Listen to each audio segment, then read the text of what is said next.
వేరే వాళ్ళ పిల్లల మీద మనకు కన్సల్ట్ ఉందంటే థ్యాంక్ యూ, అది మంచిదే. కానీ వేరే వాళ్ళకి మనం చెప్పే విధానం కరెక్ట్గా ఉండాలి. తెలియని వాళ్ళకి, ఆ అమ్మాయికి అవగాహన లేదు, పాపం మనం చెప్దాము, అలాంటి సిచ్యువేషన్లో ఉన్న వాళ్ళకి మీరు చెప్తే తప్పే లేదు. కానీ నాకు కొంచెం నాలెడ్జ్ ఉందమ్మా, నేను చెప్తున్నాను, అప్పటికి నేను ఇలా అన్నీ చేసి పెడతాను అని చెప్తున్నా కూడా అట్లా చెప్పకూడదక్క. పిల్లలకి ఏం పెడుతున్నామో మనం అట్లా చెప్పకూడదు. వాళ్ళని అట్లా దిష్టి అట్లాంటి మాటలు అయన్నీ తెలిసిన మీరు నేనొక్కటి చెప్తాను. అంటే దేశంలో పాపం అడుక్కొని తినే వాళ్ళు కూడా వాళ్ళ పిల్లలకి వాళ్ళకున్నంతలో వాళ్ళు తిన్నాకే వాళ్ళు తింటారు.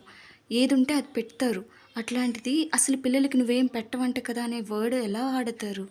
అది అసలు కరెక్టేనా కాదా నాకు కామెంట్స్‌లో చెప్పండి. ఏది చేసినా నేను హెల్తీగానే చేస్తా. పిల్లల హెల్త్ కోసమే చేస్తా. డెఫినెట్‌లీ. అది అసలు ఆ అమ్మాయి అంటే నాకు అస్సలు